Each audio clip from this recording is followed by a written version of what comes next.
नमस्कार, मैं धरा। आप सभी का स्वागत है आपके अपने पसंदीदा चैनल स्मार्ट लर्निंग में। आज का हमारा टॉपिक है 11th standard account for English medium. ये वीडियो गुजराती मीडियम के लिए अवेलेबल है। So let's see 11th commerce first chapter 6 part. Last video lecture में हमने 8 अकाउंटिंग टर्मिनोलॉजी देखी थी। Payable, creditors, bills payable, receivable, debtors, bills receivable, bed date and discount. Last lecture में हमने अकाउंटिंग टर्मिनोलॉजी कंप्लीट कर ली थी। अब आगे ये वीडियो में हम method of preparing account, base of accounting method और स्टेप्स टू प्रिपेयर अकाउंट देखेंगे। फर्स्ट है मेथड ऑफ प्रिपेयरिंग अकाउंट। उसमें है टाइप्स ऑफ अकाउंटिंग सिस्टम। दो टाइप है, देसीनामा system and double entry system. First है देसीनामा system. It is an ancient method of writing account. Generally it was used by sole proprietorship and partnership firm.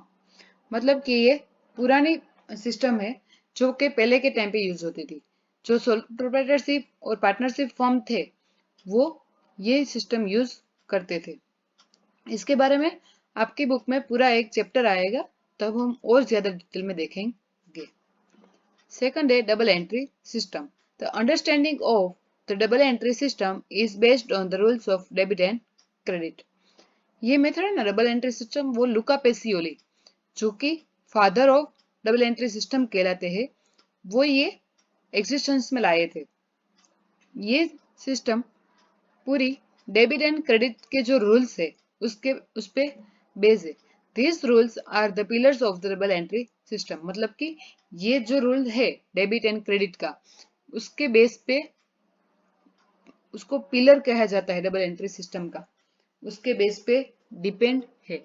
ऐसा भी कह सकते हैं कि आपका पूरा अकाउंट ये डेबिट एंड क्रेडिट रूल्स, आपका पूरा अकाउंट नहीं, ऑलवेज अकाउंट जहीं कहीं पे भी यूज होता है वो डेबिट एंड क्रेडिट रूल्स के बेस पे ही होता है। और ये डबल एंट्री सिस्टम भी बहुत ज्यादा इंपॉर्टेंट है। क्यों? क्योंकि आपके अकाउंट के बुक में जो भी चैप्टर दिए गए हैं ये सिस्टम के बेस पे ही दिए गए हैं। आगे है base of accounting method.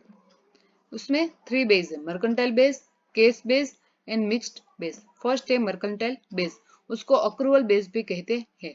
Accrual और mercantile basis all transaction of that respective year are considered।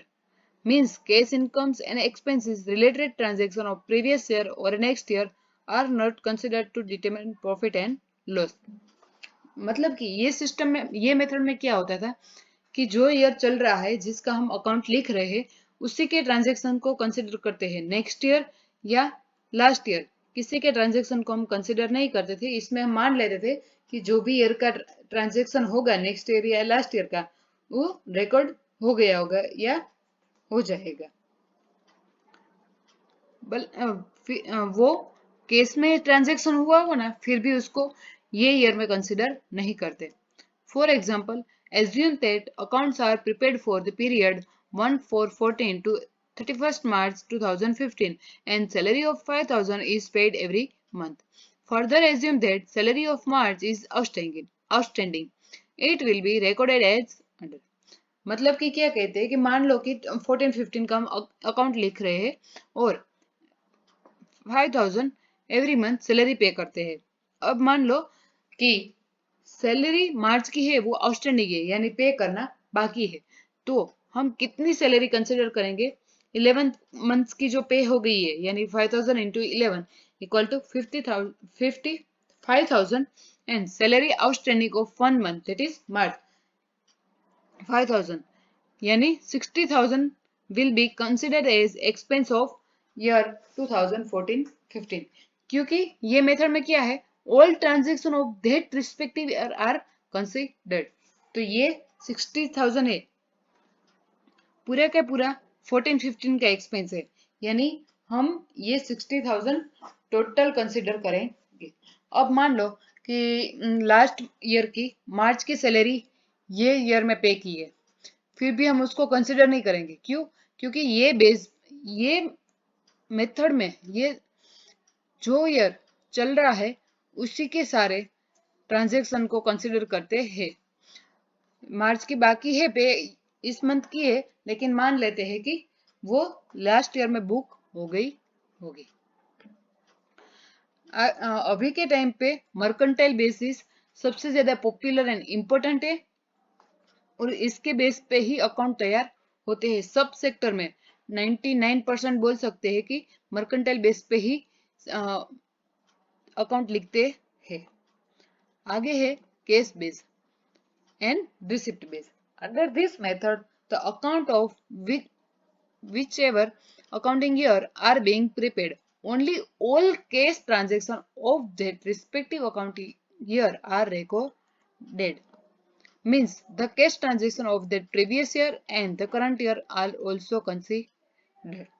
मतलब कि इसमें सिर्फ केस ट्रांजेक्शन मतलब केस एक्सपेंस जितना हुआ है वही कंसिडर करेंगे, और प्रीवियस ईयर का केस ट्रांजैक्शन ये ईयर में हुआ है तो उसको भी हम कंसिडर करेंगे।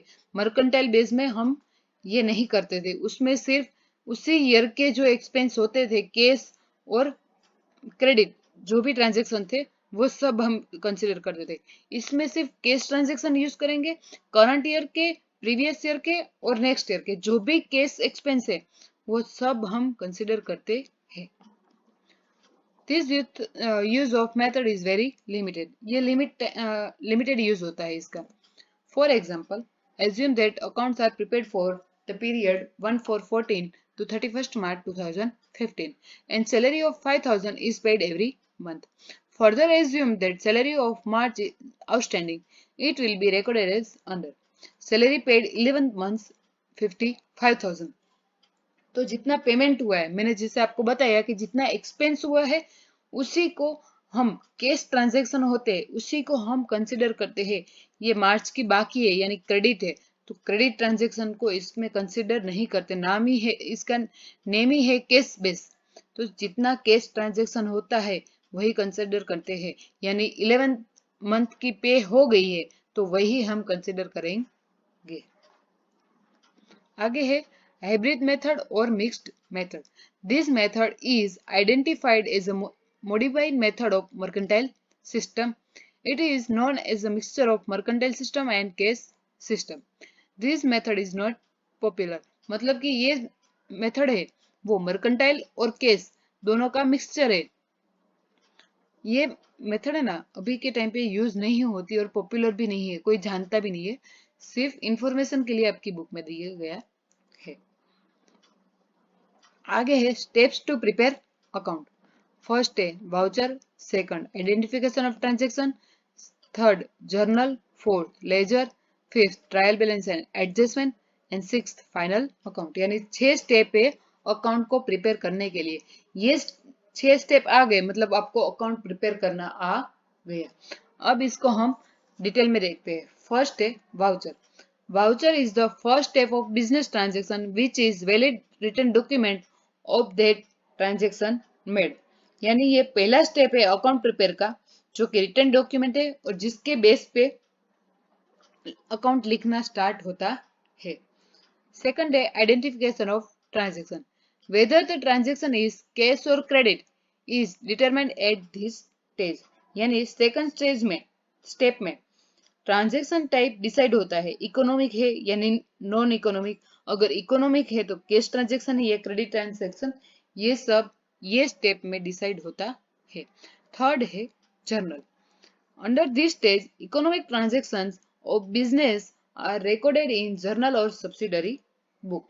मतलब ये थर्ड स्टेप में ट्रांजैक्शन डिसाइड होने के बाद उसको जर्नल फॉर्मेट में नोट किया जाता है। फोर्थ है लेजर।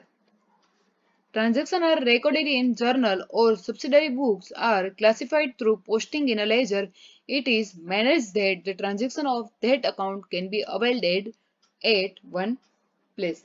मतलब फोर्थ स्टेज पे स्टेप में जर्नल बुक होने के बाद पर्टिकुलर क्लासिफिकेशन करके लेजर पोस्टिंग करते हैं।